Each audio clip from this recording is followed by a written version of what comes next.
Hey, I'm Dr. Michael McLean, and along with my wife, Dr. Tara McLean, we own Vital Energy Chiropractic. And today I want to take just a little bit of time and explain to you why we get the results that we do in our office, how we can help you. If you're struggling with your health, if you've got acid reflux, migraines, autoimmune conditions, back pain, anything you can imagine, I want to show you the principles of health that can apply to you no matter where you're at, how to make it affordable, how to save a ton of money in terms of your health care. These are the same principles that we use in our office with our patients, with our kids. We've got 3 amazing kids that are really healthy. And we've had the pleasure of working with hours-old babies up to 92-year-olds and everything in between. My wife and I have been practicing for over 20 years. We've helped thousands and thousands of patients. And this works. I don't care if you're, again, hours-old baby, Olympic athletes, anything in between, 92-year-olds. This works. And so we've been really big on education through our whole career. We've been in Helena here more than 20 years. Here's some times we've been out in the community, working with our community, speaking at different organizations, teaching about nutrition. We've done grocery tours at Costco. We've done talks to employees at Costco, at Target, at all sorts of small churches, large churches. Here I was on the Wellness Advisory Council. I got to work with people at the weightlifters at the American Open Weightlifting Championship in Cincinnati, Ohio. That was a really cool experience. And so the reason I tell you is that these principles work no matter where you're at. If you're really sick, if you're really healthy, these things are going to help you get to where you desire with your health. And here's the cool part. Regardless of what patients come into our office with, they might have come in with no symptoms. They might have come in with low back pain, migraines, acid reflux, anything you can imagine. These are the 4 most common things that people tell me when they start receiving the type of corrective chiropractic care that we do in our office. So they're sleeping better. So they come in our office, even if they weren't having sleeping problems, they're sleeping better. They're sick less often. This is definitely true for me. I had massive immune system issues when I started doing chiropractic care, and it radically changed my life. Increased energy levels, same again for me. I have really low energy, a lot of fatigue when I first started getting chiropractic care. And then more relaxed. And I think this is a really big thing today. There's lots of research showing with the type of chiropractic care that we do that it decreases stress hormones and increases the relaxing hormones, things like relaxin, serotonin.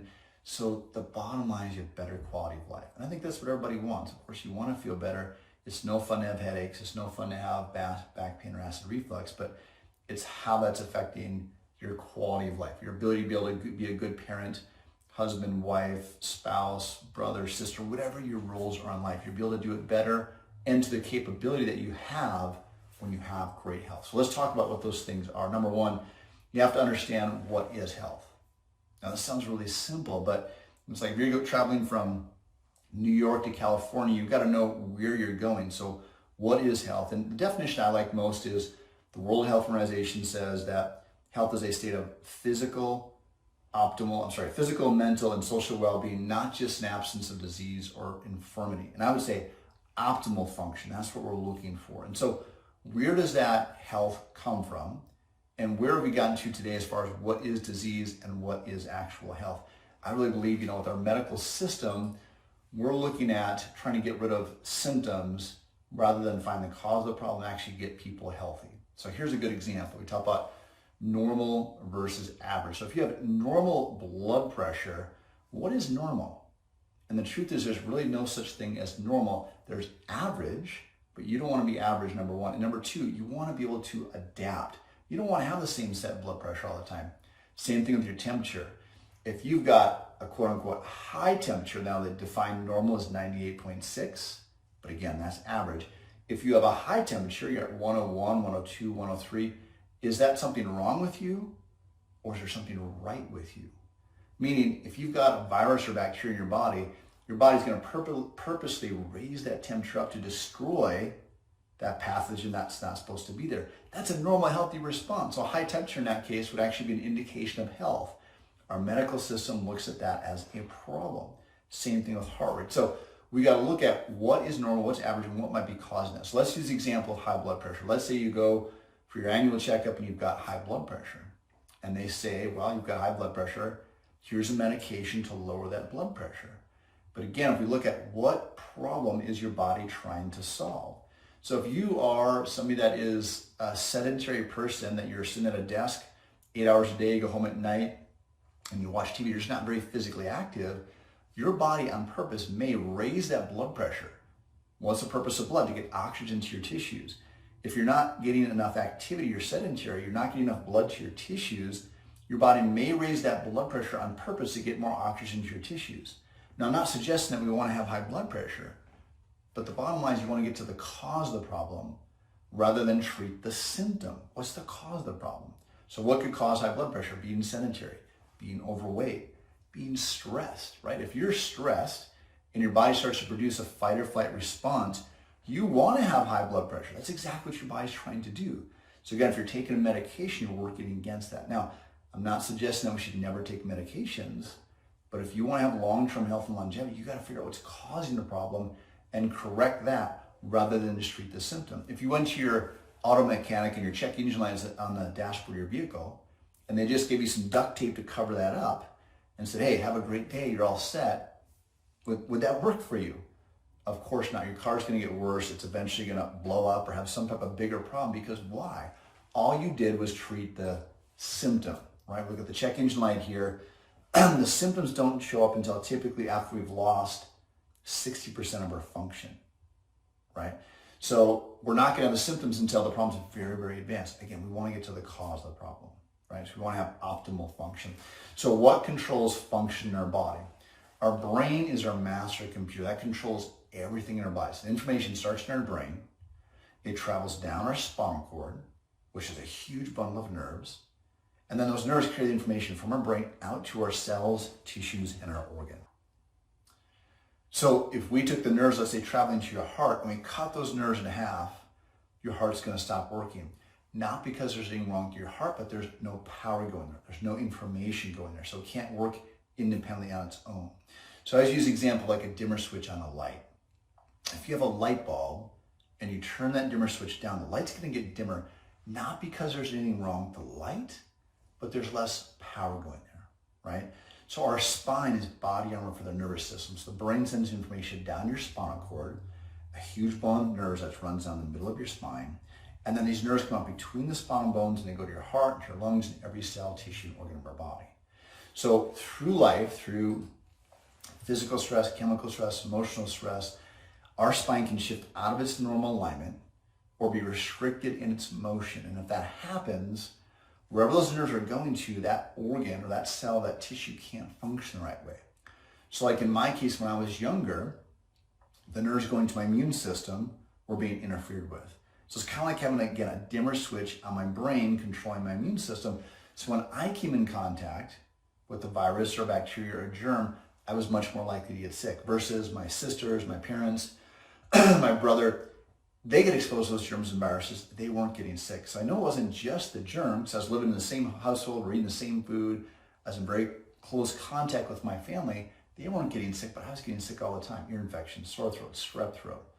It wasn't just the germ or the virus. It was my body's ability to respond. We choke the nerves in your neck. You might get neck pain, but those same nerves go down into your heart, into your lungs. And so this lower part of your nerve, neck here, for example, some of the nerves go into your heart and your lungs, your thyroid. So again, you may choke the nerves going to your thyroid. You might get hypothyroid or you might get hyperthyroid. And this is where we can get in trouble, because in our medical system, and I'm not anti-medicine, there's a time and a place for that. But again, true health and longevity is going to come from correcting the cause of the problem rather than just treating the symptom. So if you go to the doctor and they've tested you and say you've got hyperthyroid or hypothyroid, we've got to figure out, again, what's causing the problem. Now, they might say it's genetics. That's possible, but what's their solution? Again, typically a medication. Medication doesn't correct your genetics. What does alter genetics is what they call epigenetics. This is above the gene, meaning that we can turn good genes on and we can turn bad genes off through our lifestyle choices, including getting your spine adjusted, making better food choices, reducing our stress levels, again, getting to the cause of the problem. So the spine should be straight from the front, straight up and down. If you look at this picture, you can see from the side, this is a person looking to your right here, we should have a backwards curve in the neck. So this is the neck area here. This should be a backwards curve. The spine isn't the best. It doesn't show it as well as it should. But a backwards curve here, a forward curve in our mid back, and then a backwards curve in our low back here. So it should look kind of like an S from the side. From the front, of course, it should be straight up and down.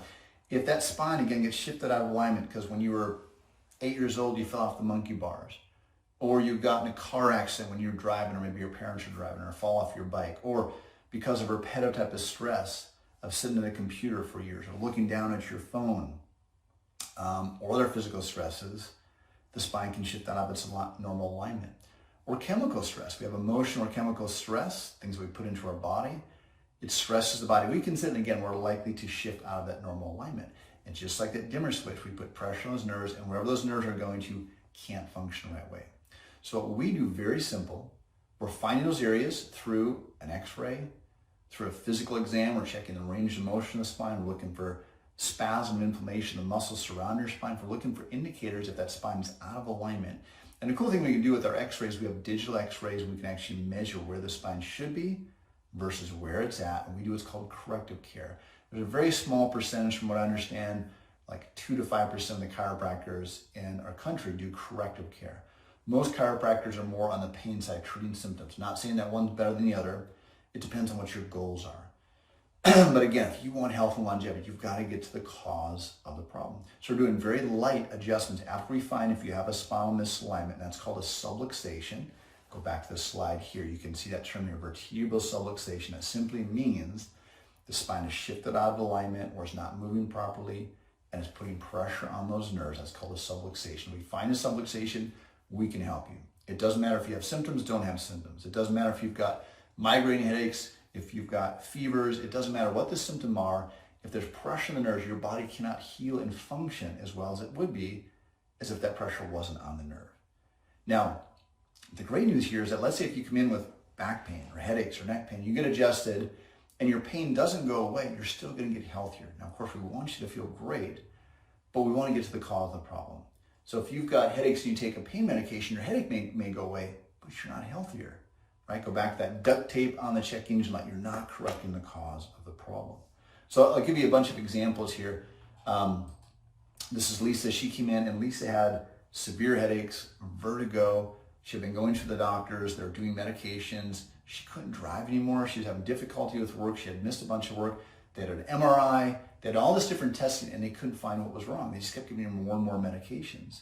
So we came in and we started to adjusting her spine, especially the upper part of her cervical spine, in a very short amount of time. Vertigo gone, headaches and migraines gone. She's back to work, feeling amazing. Now, the key there, again, we did not treat the headaches or the migraines. It was a matter of removing that nerve interference. This is a really cool story. This is Abby, her mom, Mel. And she came in the office. It was really sad, a happy result, but sad when they came in because she had something called, she was diagnosed with periodic fever syndrome. And this is something she had for pretty much her entire life. They didn't recognize it until she's about a year old, but every month she would have 7 to 10 days. Imagine this is your kid or even a family member of yours. Every single day, 7 to 10 days, vomiting, crying, couldn't sleep, getting hardly any sleep. So it was affecting her and her husband, affecting their son. He wasn't getting the attention that he deserved. He started acting out, having behavior issues because they were spending so much time and energy on the daughter. They went all over, saw specialists in Spokane, seen medical doctors. They couldn't find what was wrong.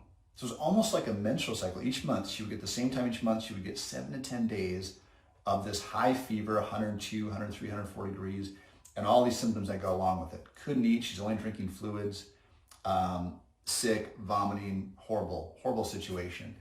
They suggested to remove her tonsils, even though they couldn't find wrong with her tonsils. They suggested going on an acid reflux medication, even though she didn't have acid reflux. That is extreme measure. Now, they were trying to help her, of course. We brought her into our office. We checked her spine, and the very upper part of her cervical spine, which controls the immune system, controls temperature, she had a subluxation there. We started doing very light adjustments, removing interference from the nervous system. And from within about 2 weeks when she first started getting adjusted, that next month when she was supposed to have those fevers, never had them again. 4 months later, again, never had those again. No pain, no medications, no side effects, very gentle, easy adjustments. That was just such a cool story. We posted that on our YouTube page. I had people from around the country contact me saying, hey, my daughter's having the same situation. How do I help her? Daughters and sons. This is a neat one. This is Kendra. Came in with, she was a three-sport athlete in high school, very high-level athlete. She got to the point where she's having shoulder pain, neck pain, upper back pain, again, dizziness, vertigo, headaches. Couldn't work out. Every time she worked out, she would injure her shoulder and got worse. And she came into our office and looking for help. And this is what we do. This is the corrective care we do. So on the left here, you're going to see this is the person that's looking to their left. So this is a side picture of their spine. This is the base of the skull here. This is the chin. This is what normal should look like. We should have this nice backwards curve in our neck. Head should be sitting over the shoulders.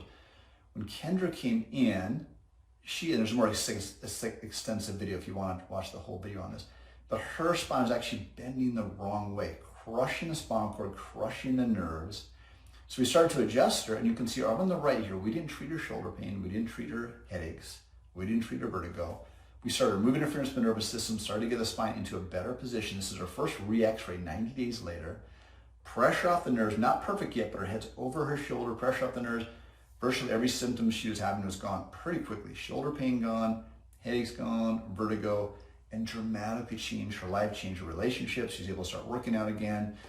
She coaches soccer, so she had a better relationship with her players because she can communicate better. And those are the kind of results that we have. Right? But what does the research show when it comes to chiropractic care, especially care to medical care? Because a lot of people compare what they can do. Well, I can go to my medical doctor and get drugs for free or just have a small copay. And I understand, but let's look at the long-term effects. So two just quick studies to share with you. Number one is this guy right here, Dr. Irvin Kaur, pretty amazing. He was a PhD in neurophysiology, did over 50 years of research specifically on the spine. And he published this paper called the Spinal Cord Research, I should say, series of papers. The spinal cord is an organizer of the disease process. Think about this. He found that the spine shifts out of alignment or is not moving properly. Again, subluxation, that was the term that we used earlier. If you have a subluxation in your spine, it increases stress hormones, things like noradrenaline, cortisol. It decreases relaxation hormones, things like serotonin and relaxin. So it's like your body is under a fight or flight response. And fight or flight is great if you're actually being attacked, right? If you're being chased by a dog or some type of threat, we want to have these stress hormones so it gets his body ready to fight. But over the long term, these hormones decrease our digestion, they decrease our immunity, which is something I dealt with. It decreases our fertility. It causes us to not be able to stay focused and concentrate. Again, why? Because your body's getting ready for a fight. It's not looking for long-term health and that longevity. I've also had subsequent research, lots of research showing now when you get a chiropractic corrective adjustment like we provide in our office, that actually decreases these stress hormones. It increases the relaxing hormones. Now this is, remember we talked about symptoms earlier, the check engine light on the dashboard of the vehicle, the back pain, the headaches, the neck pain, the autoimmune conditions, those are the end results. You get sick first and then those symptoms show up. You don't get the symptoms and then get sick, right? So this is this disease process over time, these increased stress hormones. Now let's talk about the other one. There's tons of ones I'd love to share with you. But let's talk about this one. This is pretty amazing. This was a 7-year study. This is done by Blue Cross Blue Shield in Illinois. And they did a retroactive study, clinical care and cost utilization based on 70,274 member months. So this is a 7-year study, huge study. And they took people that had used chiropractic care as their primary care physician versus medical doctors as their primary care physician. So this is what we do in our family, a lot of our practice members do, is if they've got an ache or a pain or a cold or whatever, some type of a symptom, something going on, they go and get a chiropractic adjustment. They come see us as a chiropractor rather than go to their medical doctor. Now, I'm not suggesting you shouldn't go to your medical doctor, especially if you've got an emergency or crisis situation, absolutely go to your medical doctor. But this is what this study showed. People that had chosen a chiropractor as their primary care physician versus a medical doctor as their primary care physician. And the results were astounding over a 7-year period of time. The people that chose chiropractic for their primary care physician on average had 60.2% less in hospital admissions, so actually ending up in the hospital, 59% less days in the hospital, so actually if they ended up in the hospital, they're there for 59% less days on average. Amazing. 62% less outpatient surgeries and procedures, so much less likely to need some type of a surgery or procedure. And this is the hugest one, I think, right here, 85% less in pharmaceutical cost. Now, they repeated the study again years later, and they got the exact same results. In fact, I think they're a little bit better the second time they did those. So again, why? Because we're correcting the cause of the problem and returning you to health. If you've got low back pain and you get an opioid, it may get rid of your pain, but you're actually going to get sicker because you're getting the side effects of these medications, and it didn't correct the cause of the problem. You didn't get low back pain because you had a lack of opioid medications, right? So we want to help you get to the correct of the cause of your problem. So if you want help, contact our office, right? You can go to our website, you can call us. We always do free consultations, but otherwise we may have a special, an exam special on our website, or call our office and we'll get you scheduled. And we'll tell you right away. If we can't help you, we'll tell you that, and we'll try to help you find somebody that can. But don't wait, right? The sooner you start, the easier it is to start to fix your health, right? It's easier to get healthier when you're 50 versus when you're 60. It's easier when you're 20 versus when you're 30. And we get amazing results. It's about your health and your life. Like, what are you going to wait for, right? Start taking action now. Get healthy. We would love to be able to help you. Call our office, email us, contact us through our website. We'll do everything that we can to help you.